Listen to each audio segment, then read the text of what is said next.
இந்த big pass common மேன்ல இருந்து big Boss season 10 தமிழுக்கு தேர்வாகி இருக்கக்கூடிய கண்டஸ்டன்ஸ் எல்லாம் பாருங்களேன். முனியம்மா, கரிஷ்மா, ஜேசனு, கடா குமாரு, டுமில் குப்பம் வவ்வாலு, ஓட்டேரி நரி அப்படிங்கிற மாதிரி இந்த 3 பேர் யாரு? முனியம்மா வந்து ஒரு யூடியூப் இன்ஃப்ளூயன்சரு, கிட்டத்தட்ட 2.25 லட்சம் சப்ஸ்கிரைபர் வச்சிருக்கக்கூடிய ஒரு பர்டிகுலர் பர்சன். இந்த கரிஷ்மா அப்படிங்கிறது யாரு? Film producer. இந்த ஜேசன் அப்படிங்கிறவன் யாரு அப்படின்னு கேட்டிங்கன்னா, தங்க மெடல்லாம் வாங்கி குமிச்சு வச்சிருக்கிறான். அவன் ஒரு அசிஸ்டன்ட் டைரக்டரும் கூட. காமன் மேனே வரலையே, ஏடா ஷோ மட்டும் காமன் மேன் வச்சுக்கிறீங்க, ஆனால் காமன் மேனையே செலக்ட் பண்ணலையே அப்படிங்கிற கேள்வி பிக் பாஸ் ரசிகர்களுக்கு மத்தியில் எழுந்திருக்கு. சமூக ஊடகங்களில் விஜய் சேதுபதியும் விஜய் டிவியையும் பிக் பாஸ் ரசிகர்கள் காரி துப்பிக்கிட்டு இருக்காங்க. இதனால தான் விஜய் சேதுபதி அவர்கள் ஒரு விபரீத முடிவை எடுத்ததாக தெரிகிறது. முதல்ல இவங்க 3 பேரையும் இவங்க செலக்ட் பண்ணதுக்கான காரணம் என்ன அப்படிங்கிறத நம்ம பார்க்க வேண்டியிருக்கு. முனியம்மாலாம் ஒரு டாஸ்க்ல கூட ஜெயிக்கல. இந்த ஜேசன் அப்படிங்கிறவனுக்கெல்லாம் பேசவே வரல. கரிஷ்மா அப்படிங்கிற கேரக்டரை லவ் கண்டென்ட் பண்ணும் பிக் பாஸ் வீட்டுக்குள்ள போனா, காமன் மேன்லயே வந்து அரவிந்த் அப்படிங்கிறவனோட இதுக்கு வந்து ஒரு கண்டென்ட் போயிட்டு இருக்கு.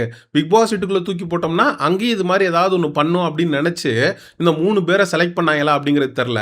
இந்த பிக் பாஸ் செலிபிரிட்டி கண்டஸ்டன்ஸ் தான் இவனுங்க வந்து சிபாரிசுல செலக்ட் பண்றாங்க அப்படின்னு பார்த்தா, இந்த காமன் மேன் கண்டஸ்டன்ஸையுமே இவங்க சிபாரிசுல தான் வந்து செலக்ட் பண்ணியிருப்பாங்க போல இருக்கு. ஏன்னா இந்த கரிஷ்மா, ஜேசன் இவங்களுக்கெல்லாம் வந்து ஒரு ஸ்ட்ராங் ரெக்கமெண்டேஷன் மூலமா தான் செலெக்ஷன் அப்படிங்கிறத இவங்க பண்ணியிருப்பாங்களோ அப்படிங்கிற சந்தேகம் வருது. இந்த சுகுமார் அப்படின்னு ஒருத்தலாம் இருக்கிறான், அவன்லாம் வந்து எஸ்எஸ் மியூசிக்ல ஆங்கரா இருக்கிறான். இன்னைக்கு வந்து ஒரு கியூஸ் ரவுண்ட் நடக்குது. கிட்டத்தட்ட அவனுடைய டீமுக்கு 9 பாயிண்ட் வாங்கி கொடுத்துருக்கான். பிக் பாஸ் சீசன் 1ல இருந்து சீசன் 9 வரைக்கும் எது சம்பந்தமா கேள்வி கேட்டாலும் அந்த சுகுமார் அப்படிங்கிறவனுக்கு தெரியுது. அது இந்த ஷாமாங்கிற கேரக்டர்லாம் ரொம்ப ஆக்டிவா இருக்கு. பியோர் பிக் பாஸ் மெட்டீரியலாக தெரியுது. கோயம்புத்தூர்ல இருந்து ஜார்ஜ்னு ஒருத்தர் வந்தார். அவரெல்லாம் வந்து இம்மன்ஸ் டேலண்ட் இருக்கக்கூடிய ஒரு பர்சன், என்டர்டெய்னிங்காக இருக்கார். ஸோ இவங்களெல்லாம் செலக்ட் பண்ணாமல், அதுவும் இந்த மணிவண்ணன் அப்படிங்கிற கேரக்டர்லாம் அந்த ஷோபா இந்திரகுமார்ன்ற பொண்ணு டான்ஸ் ஆடிட்டு இருக்கு, அவ்வளோ நளினமாக ஆடுது. அதை ஓவர் டேக் பண்ணி சட்டையெல்லாம் கிழிச்சு வேற லெவலில் ஒரு பெர்ஃபார்மன்ஸை மணிவண்ணன்லாம் பண்ணியிருந்தார். இவங்களெல்லாம் செலக்ட் பண்ணாமல் ஒரு டாஸ்க்ல கூட வின் பண்ணாத முனியம்மாவெல்லாம் செலக்ட் பண்ணியிருக்காங்க அப்படின்னு பிக் பாஸ் ரசிகர்கள் வந்து கொந்தளிச்சிட்டு இருக்கான். முனியம்மா இது வரைக்கும் வின் பண்ண ஒரு டாஸ்க் சொல்லுங்க. பஸ் டாஸ்க்ல முனியம்மாவுக்கு இடம் கிடைக்கல. அடுத்தது வந்து சேர் டாஸ்க்ல முனியம்மாவுக்கு சேர் கிடைக்கல. அதுக்கு அடுத்த டாஸ்க்ல வந்து முனியம்மா வந்து கதை சொல்றேன் அப்படின்னு சொல்லி அதையும் சொதப்பி வச்சிருந்துச்சு. அப்போ ஒட்டு மொத்தமா அந்த காமன் மேன்ல முனியம்மாவுடைய பெர்ஃபார்மன்ஸ் அப்படிங்கிறது ரொம்ப லோவா இருந்திருக்கு. அப்போ முனியம்மாவை எப்படி செலக்ட் பண்ணாங்க அப்படிங்கிற கேள்வி எழுந்திருக்கு. மொத்தத்தில் இந்த பிக் பாஸ்ங்கிற பிளாட்ஃபார்மு இந்த ரெக்கமெண்டேஷன் அப்படிங்கிற ஒரு விஷயத்தை வச்சு தான் இயங்குதோ அப்படிங்கிற டவுட் நமக்கு வந்திருக்கு. சீசன் 8ல் ரியா தியாகராஜன் ஒருத்தவங்க வந்தாங்க. அதுக்கெல்லாம் ஒன்றுமே தெரியாது. வந்த 2 வாரத்திலே எவிக்ட் ஆகி போயிடுச்சு. அதெல்லாம் எதுக்கு பிக் பாஸ் வீட்டுக்குள்ளே விட்டாங்க அப்படிங்கிறதே நமக்கு சத்தியமாக தெரில. அதெல்லாம் வந்து பியூர்லி அவங்க வந்து பிரதீப் மில்ராய் அப்படிங்கிற அந்த பிக் பாஸ் செலெக்ஷன் கமிட்டியில் இருக்கக்கூடிய நபரோட ரெக்கமெண்டேஷனில் தான் இந்த ரியா தியாகராஜன்லாம் வந்துச்சு. அதுக்கப்புறம் இந்த ரியா தியாகராஜன் என்னோட ஃப்ரெண்டு ஆரோரா சின்க்ளர் ஒருத்தி இருக்கான்னு ஆரோராவை ரெக்கமெண்ட் பண்ணி ஆரோரா வந்துச்சு. அடுத்த ஆரோரா வந்து என்னோட ஃப்ரெண்டு ஒருத்தன் இருக்கான் பார்கவனு அப்படின்னு சொல்லி ஆரோரா ரெக்கமெண்ட் பண்ணி இந்த பார்கவன்றவன் வரானாங்கிறது தெரில. இதே இந்த பார்கவ ராமன் இந்த பிக் பாஸ் சீசன் 10ல் வரப்போற இந்த செலிபிரிட்டி கண்டஸ்டன்ட் எல்லாம் விஜய் சேதுபதி அவர்களோட ரொம்ப நெருக்கமா, விஜய் சேதுபதி அவர்கள் முத்தம் கொடுத்த மாதிரியான வீடியோலாம் சமூக ஊடகங்களில் காட்டுத்தீயா பரவிட்டு இருக்கு. அப்போ யாரு சேனலுக்கு நெருக்கமா இருக்காங்களோ, யாரு விஜய் சேதுபதிக்கு நெருக்கமா இருக்காங்களோ அவங்கள தான் வந்து இவனுங்க செலக்ட் பண்ணி உள்ள அனுப்புறாங்க அப்படிங்கிறத நம்மளால பார்க்க முடிஞ்சது. இது செலிபிரிட்டி கண்டஸ்டன்ட்டை நீங்க செலக்ட் பண்றீங்க, அங்க ரெக்கமெண்டேஷன் இருந்து தொலைஞ்சிட்டு போகுது, பரவாயில்ல. ஆனா காமன் மேன் ஒரு ஷோ வச்சு பொதுமக்களுக்கு நாங்க வாய்ப்பு கொடுக்குறோம் அப்படின்னு சொல்லி இந்த 3 பேர்ல யாரா பொதுமக்களு? முனியம்மா பொதுமக்களா? ஜேசன்றவன் பொதுமக்களா? இதே வந்து கரிஷ்மாங்கிற பொண்ணு வந்து பொதுமக்களை ரெப்ரசன்ட் பண்ணக்கூடிய ஒரு பர்சனா? இந்த காமன் மேன்ல உண்மையான பொதுமக்கள் யாருன்னு நான் சொல்லவா? ஜார்ஜ், மணிவண்ணன் இவங்கெல்லாம் வந்து எந்த சோஷியல் மீடியாலையும் மிகப்பெரிய அளவில் இன்ஃப்ளூயன்ஸெல்லாம் இல்லை. இந்த கலீல் பாஷான்னு ஒருத்தர் இருக்கார். அவர் கூட கிட்டத்தட்ட 40 லட்சம் சப்ஸ்கிரைபரை வந்து வச்சிருக்கக்கூடிய யூடியூப் சேனலை வச்சு நடத்துகிறார். அப்போ முனியம்மா, இந்த கலீல் பாஷா இவங்கெல்லாம் மக்களுக்கு ஓரளவுக்கு பரிச்சயப்பட்ட முகம்தான். அப்போ ஜார்ஜு, ஷாமா, அதுக்கப்புறம் மணிவண்ணன் இவங்களெல்லாம் எடுக்காம இந்த எஸ்எஸ் மியூசிக்கோட ஆங்கரை கூட விட்டுருவோம். அவன்லாம் காமன் மேன்னு நம்ம சொல்ல முடியாது. இந்த முனியம்மாவா இருக்கட்டும், சுகுமாரா இருக்கட்டும், அதுக்கப்புறம் இந்த கலீல் பாஷாவா இருக்கட்டும், இவங்களுக்கெல்லாம் நீங்க வந்து டைரக்டாவே வாய்ப்பு குடுத்துருக்கலாம். இன்னும் சொல்லப்போனா இந்த ஜேசன் அப்படிங்கிறவனுக்கெல்லாம். இன்னும் சொல்லப்போனா கரிஷ்மாக்கு கூட நீங்க டைரக்ட்டா வாய்ப்பு குடுத்துருக்கலாம். ஏன்னா கரிஷ்மா வந்து ஒரு ஸ்ட்ராங்கான ஃபிலிம் புரொடக்ஷன் கம்பெனியோட பேக்கப்ல இருந்து வருது. அப்போ பெரிய இடத்து பொண்ணா இருக்கு.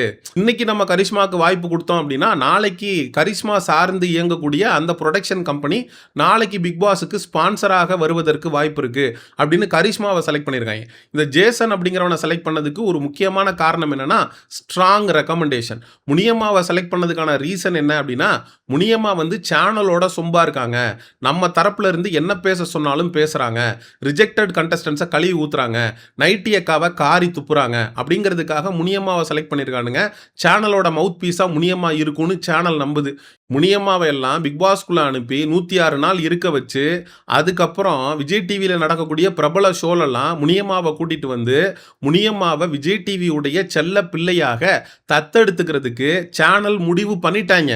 இந்த இடத்துல தான் விஜய் சேதுபதி அவர்கள் ஒரு நல்ல மனுஷனாக, ஒரு ஹோஸ்டாலாம் இருக்க வேணாங்க, ஒரு நல்ல மனுஷனா இருந்து, ஏன்பா காமன் மேன் கண்டஸ்டன்ட்னு 3 பேரை உள்ள அனுப்பியிருக்கீங்களே, இந்த 3 பேருமே வந்து ரொம்ப பாப்புலரான பர்சனா இருக்காங்களே, இவங்கள யாரு காமன் மேனு, இவங்களை எதன் அடிப்படையில் செலக்ட் பண்ணீங்க அப்படிங்கிற கேள்வியை இந்த காமன் மேன் டீமையும் ஆரி, ராஜு, ஓவியா, இந்த மாயா இவங்களெல்லாம் பார்த்து விஜய் சேதுபதி அவர்கள் கேட்பாரா? போன சீசன்ல பார்வதிக்கும் கமருதீனுக்கும் ஜோடியா அப்படி ரெட் கார்டை தூக்கி அப்படி காட்டி கெத்தா வெளியில அனுப்புனீர்ல, அதுக்கு வந்து தைரியம் இருந்துச்சுல.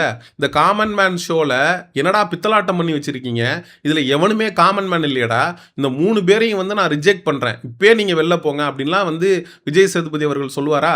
சொல்ல மாட்டார். ஏன்னா அவரே இந்த பார்கவ் ராம் அப்படின்னு விஜய் சேதுபதிக்கு நெருக்கமா இருக்கக்கூடிய நபர்லாம் பிக் பாஸ் சீசன் 10க்குள்ள வர்றான் அப்படின்னா விஜய் சேதுபதியுடைய ரெக்கமெண்டேஷன் இல்லாம அவன் வருவான்.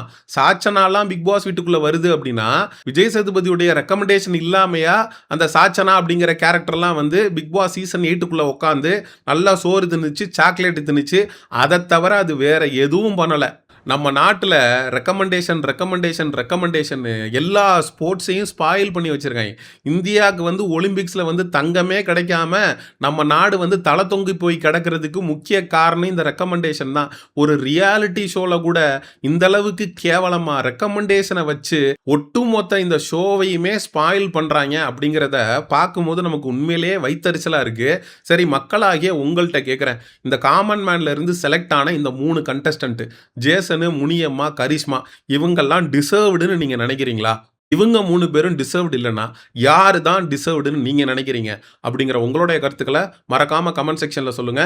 Exclusive Bigg Boss reviews and அப்டேட்ஸுக்கு மிஸ்டர் சையோன் சேனலை சப்ஸ்கிரைப் பண்ணுங்க. See you in the next video. Bye bye.